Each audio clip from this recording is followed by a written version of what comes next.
नमस्कार दर्शक बंधु फोकस प्लस आपन को स्वागत जनाऊँ मु गोविंद मंडल। वर्तमान आम अच्छु मालकानगिरी जिला कालीमेला ब्लॉक मांदापल्ली ग्राम पंचायत अंतर्गत एमपीबी 17 नंबर गाँव रे।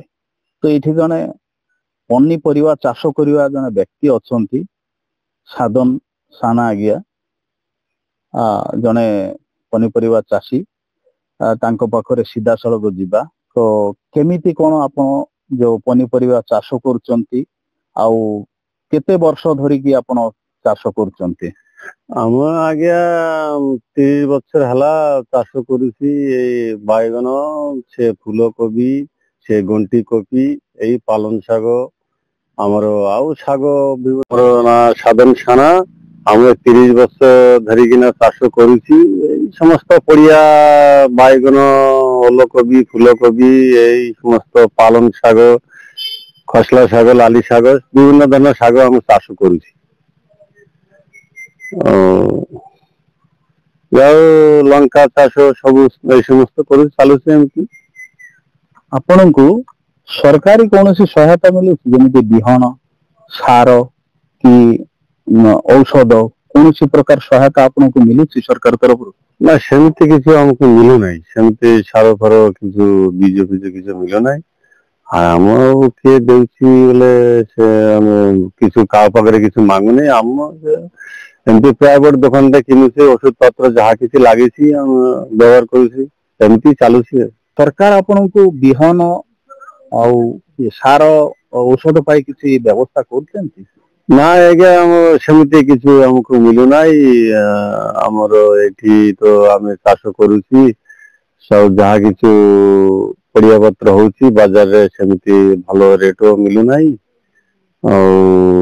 एठी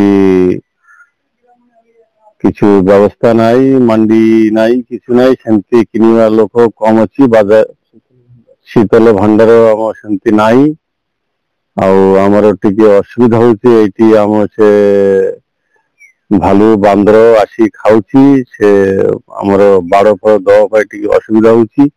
आपण को जो फॉरेस्ट डिपार्टमेंट तरफ कौन सी सुरक्षा दिया जाउनी जो मांकड़ आ भालू कहउचंती आपण आसी गाय गोरु खाऊचंती आपण फसल को नष्ट करूचंती फॉरेस्ट डिपार्टमेंट किसी सहायता करनांती?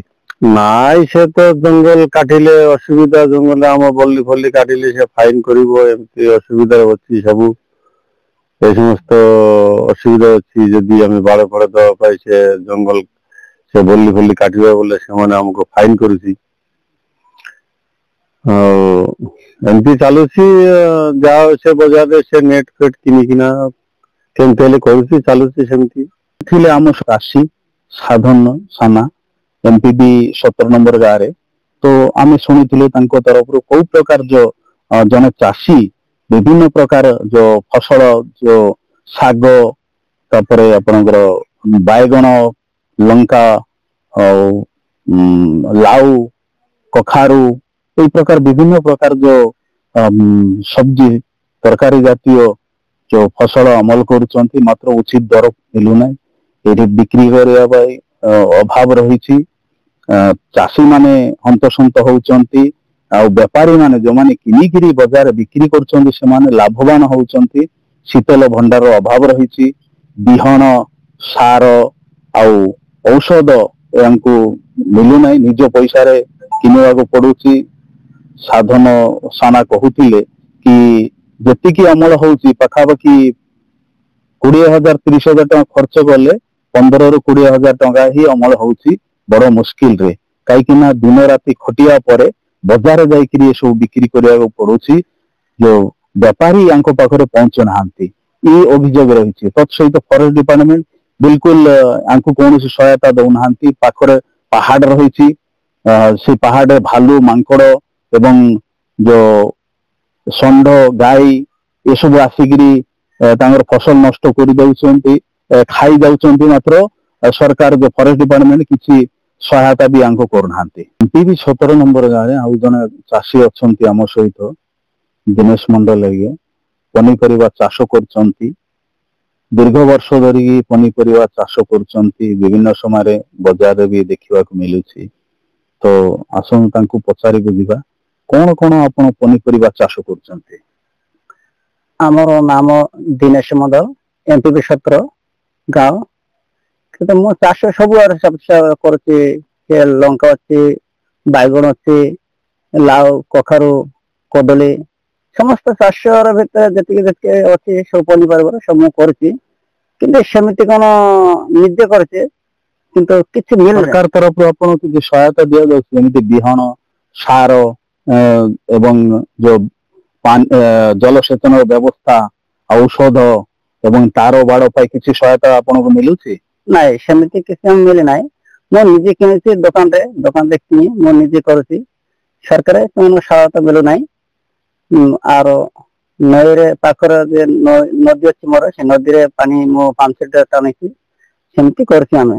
আর ପାଖରେ ପାହାଡ ଗୋଟେ ଅଛି, ସେ ପାହାଡ ମାଙ୍କଡ ଆସୁଛି, ଭାଲୁ ଆସୁଛି।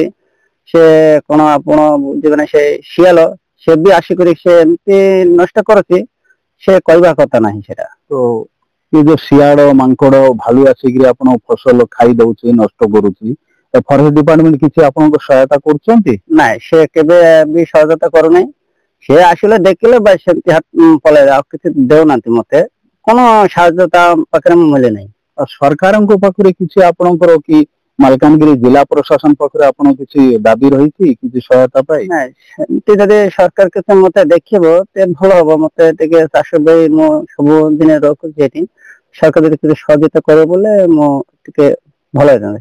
ଇଏ ଥିଲେ ଆମ ସହିତ ଦିନେଶ ମଣ୍ଡଲ, ଜଣେ ଆଉ ଜଣେ ସଫଳ ପନିପରିବା ଚାଷୀ। ବିଭିନ୍ନ ପ୍ରକାର ଫସଳ ଅମଲ କରନ୍ତି, ମାତ୍ର ସରକାରୀ କୌଣସି ସହାୟତା ମିଳୁନାହିଁ। ନିଜ ଖର୍ଚ୍ଚରେ ଚାଷବାସ କରନ୍ତି। ବଜାର ବିକ୍ରି କରିବାର ଅଭାବ ରହିଛି, ଶୀତଳ ଭଣ୍ଡାର ଅଭାବ, ଯୋଉଠି ଉଚିତ ଦର ମିଳି ପାରୁନାହିଁ ଏବଂ ବିଭିନ୍ନ ପ୍ରକାର ବନ୍ୟଜାତ ଜନ୍ତୁ ଆସିକିରି ଯେମିତି ଭାଲୁ, ଶିଆଳ ଏବଂ ମାଙ୍କଡ, ଗାଈ ଗୋରୁ ଆସିକିରି ଯୋଉ ଫସଲ ନଷ୍ଟ କରି ଦଉଛନ୍ତି, ଖାଇ ଦଉଛନ୍ତି। ଏହି ଦିଗରେ ଫରେଷ୍ଟ ଡିପାର୍ଟମେଣ୍ଟ ବି ପଦକ୍ଷେପ ନେଉନାହାନ୍ତି। ସରକାର ପାଖରେ ଗୁହାର କରୁଛନ୍ତି ତାଙ୍କୁ କିଛି ସହାୟତା ମିଳୁ। ଆମେ ଥିଲୁ ବର୍ତ୍ତମାନ ମାଲକାନଗିରି ଜିଲ୍ଲା କାଲିମେଲା ବ୍ଲକ ଅନ୍ତର୍ଗତ ମାନ୍ଦାପଲ୍ଲୀ ଗ୍ରାମ ପଞ୍ଚାୟତର ଏମପିବି 17 ନମ୍ବର ଗାଁରେ। ଆପଣ ଦେଖିପାରିବେ ଦୁଇ ଜଣ ସଫଳ ଯୋଉ ପନିପରିବା ଚାଷୀଙ୍କ ସହିତ ଆମେ ତାଙ୍କର ମତାମତ ନେଇଥିଲୁ, କୋଉ ପ୍ରକାର ତାଙ୍କେ ଚାଷବାସ କରୁଛନ୍ତି ଆଉ ବିଭିନ୍ନ ପ୍ରକାର ଯୋଉ ଫସଲ ପନିପରିବା ଫସଳ ଚାଷବାସ କରୁଛନ୍ତି, ଯେମିତି ଲାଉ, ବାଇଗଣ, ଭେଣ୍ଡି, କଖାରୁ, ଲଙ୍କା ଆଉ ଶାଗ, ପାଲଙ୍ଗ ଶାଗ, କଦଳୀ এই ପ୍ରକାର, ତାପରେ ଚିନା ବାଦାମ ଯାହାକୁ କୁହାଯାଉଛି, ଏସବୁ ଚାଷ କରୁଛନ୍ତି। ମାତ୍ର ବିହନ, ସାର କିମ୍ବା ଯୋଉ ଔଷଧ ପାଇ କୌଣସି ସରକାର ବ୍ୟବସ୍ଥା କରୁନାହାନ୍ତି। ତାର ବାଡ଼ ପାଇଁ ବ୍ୟବସ୍ଥା କରୁନାହାନ୍ତି। ଯେ ପାହାଡ ପାଖରେ ରହିଛି, ପାହାଡର ଜନ୍ତୁ ଜାନୁଆର ରହିଛି, ସେ ଆସିକିରି ଭାଲୁ, ମାଙ୍କଡ ଏବଂ ଗାଈ ଗୋରୁ, ଛେଳି ମେଣ୍ଢା ଆସିକିରି ଫସଲ ନଷ୍ଟ କରିଦଉଛନ୍ତି, ଖାଇ ଦଉଛନ୍ତି। ଫରେଷ୍ଟ ଡିପାର୍ଟମେଣ୍ଟ କୌଣସି ପଦକ୍ଷେପ ନେଉନାହାନ୍ତି ଏ ଦିଗରେ। ପାଖରେ ରହିଛି ପାଣି ମାନେ ଜଳସେଚନର ବ୍ୟବସ୍ଥା ନାହିଁ କିଛି। ପାଖରେ ନଦୀ ରହିଛି, ଆମ କ୍ୟାମେରା ପର୍ସନ ଦେଖେଇବେ, ନଦୀ ରହିଛି। ନଦୀର ପାଣି ନିଜ ପଇସାରେ କିଣିକିରି, ପମ୍ପ ସେଟ କିଣିକିରି ଯୋଉ ଜଳସେଚନ ବ୍ୟବସ୍ଥା କରିକି ଏଇ ପ୍ରକାର ପନିପରିବା ଚାଷ କରୁଛନ୍ତି। ତାଙ୍କେ ଯୋଉ ସରକାର ପାଖରେ ଗୁହାର କରୁଛନ୍ତି କି ଅତି ଶୀଘ୍ର ଯେ ଜଣେ ସଫଳ ଚାଷୀ ହେବା ପରିପ୍ରେକ୍ଷୀରେ ତାଙ୍କେ ଯୋଉ ସରକାର ପାଖରେ ଗୁହାର ଲଗେଇଛନ୍ତି କି ତାଙ୍କୁ ସହାୟତା ଯୋଉ ସବୁ ସମସ୍ୟା ପନିପରିବା ଚାଷ କରିବାରେ ତାଙ୍କୁ ରହିଛି, ସେ ସବୁ ସମସ୍ୟାର ଦୂରୀକରଣ କରନ୍ତୁ ଆଉ ତାଙ୍କୁ ଯୋଉ ବିଭିନ୍ନ ଯୋଉ କ୍ଷେତ୍ରରେ ସହାୟତା କରନ୍ତୁ ବୋଲିକି ଆମ ଯୋଉ କ୍ୟାମେରା ସାମ୍ନାରେ କହିଛନ୍ତି। ମାଲକାନଗିରି ଜିଲ୍ଲା କାଲିମେଲା ବ୍ଲକ ମାନ୍ଦାପଲ୍ଲୀ ଗ୍ରାମ ପଞ୍ଚାୟତର ଏମପିବି 17 ନମ୍ବର ଗାଁରୁ ଗୋବିନ୍ଦ ମଣ୍ଡଳଙ୍କ ରିପୋର୍ଟ, ଫୋକସ ପ୍ଲସ।